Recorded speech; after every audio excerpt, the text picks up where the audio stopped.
फिर दिन हुआ पुरानी रात का, करे सो शुक्र हम खुदा की जात का, खुदा की जात का, नया फिर दिन हुआ।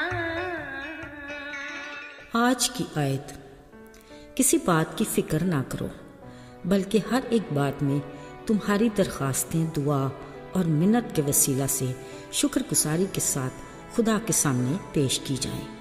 फिलिपियों 4 बाब 6 आयत। अजीज़ों, एक बच्चा हर रोज़ अपनी माँ को घुटनों के बल बैठकर दुआ करते देखता। एक दिन वो भी अपनी माँ के साथ यूं ही बैठकर अपनी तरफ से गोया दुआ करने लगा।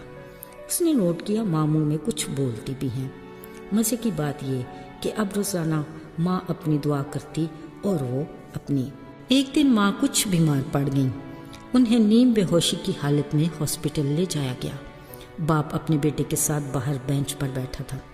थोड़ी देर बाद बाप ने देखा कि वो आंखें बंद करके बार बार ABCD बोल रहा था। बाप हैरान हुआ। 2-3 बार उसने ये कहकर आमीन कहा। बाप ने देखा माँ ने होश में आंखें खोल दी। पता चला असल में ये बच्चे की दुआ है जो वो रोज़ाना अपनी माँ के साथ बैठकर करता है। अजीज़ों, किस कदर मुबारक है वो खुदा जो लफ्ज़ों को नहीं दिल को देखता है। साथियों, अपने खालिक खुदा से ताल्लुक़ उस्तवार करने का ताकतवर ज़रिया दुआ है। वो बाप जो हमें अच्छी चीज़ों से सैर और आसूदा करता है, उसका शुक्रिया अदा करने का बेहतरीन तरीका फ़कत दुआ ही है। दुआ कभी कभार की चीज़ नहीं, ये गैर मामूली अहमियत की हामिल है। इसकी कोई हद नहीं और ना ही होनी चाहिए, मगर हमने दुआ को महज खाने की मेज़ और सोते वक्त तक ही महदूद कर रखा है, जबकि हम हर वक्त अपनी ज़िंदगी के किसी भी मामले में अपने आसमानी बाप से बात कर सकते हैं। साथियों, हम अपनी ज़िंदगी और जिस्मानी सेहत की किस कदर फ़िक्र करते हैं और इसको बेहतर और तंदुरुस्त बनाने के लिए बहुत सी चीज़ों और बातों को अपनी आदत बना लेते हैं। पर क्या ही अच्छा हो कि रोज़ाना की दुआ भी हमारी मुस्तकिल आदत बन जाए। जैसे हमारी ज़िंदगी की बुनियादी ज़रूरियात में खुराक, लिबास और दीगर बहुत कुछ शामिल हैं, इसी तरह दुआ को भी हमारी ज़िंदगी का लाज़मी जुज़ होना चाहिए।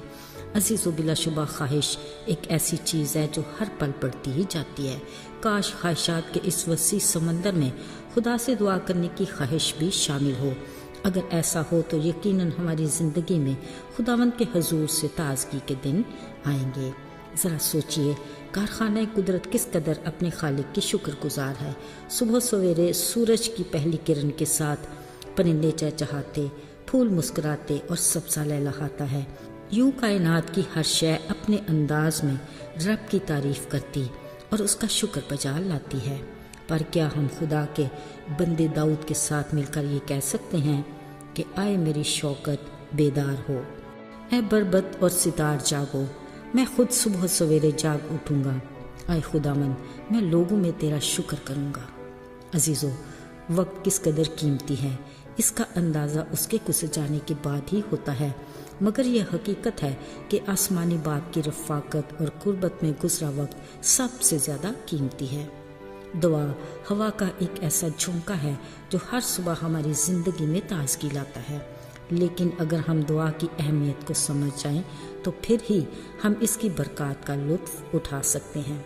अजीज़ों, हमारी ज़िंदगी में दुआ की हैसियत एक चार्जर की सी है जिसका कनेक्शन खुदा से जुड़ा है। आपको अंदाज़ा है ना कि अगर चार्जिंग का दौरानिया कम होगा तो फ़ोन कम चलेगा, अगर चार्जिंग ज़्यादा होगी तो फ़ोन ज़्यादा देर तक चलेगा। इसी तरह हमारे खुदा की ज़ात हर तरह की क़ुव्वत का सरचश्मा है, जहाँ से हमें क़ुव्वत मिलती है। ज़रिया एक ही है, यानी दुआ। जो कुछ हम मांगते हैं वो हमारे लिए खुशी, खुशहाली और भलाई का बायस है। यकीनी तौर पर खुदा से जुड़े रहने से जो क़ुव्वत हासिल होती है वो न सिर्फ हमारी रूहानी ज़िंदगी को मजबूती का बायस बनाती है, बल्कि इससे हम उसके बड़े फजल से जिस्मानी आजमाइशों पर भी फतह हासिल कर सकते हैं। आइए दुआ करें। ऐ खुदा, ہم اپنا دل تیرے آگے کھولتے ہیں، ہمارے سارے معاملات اور خدشے کی ہر امید تجھ سے وابستہ ہے۔ ہمارا ایمان ہے کہ تو ہماری دعا کا جواب ضرور دے گا، کیونکہ تو ہمارا پیارا آسمانی باپ ہے۔ تو ہمیں قوت دے کہ ہم اپنی آزمائشوں پر فتح پائیں۔ یسوع کے نام میں آمین۔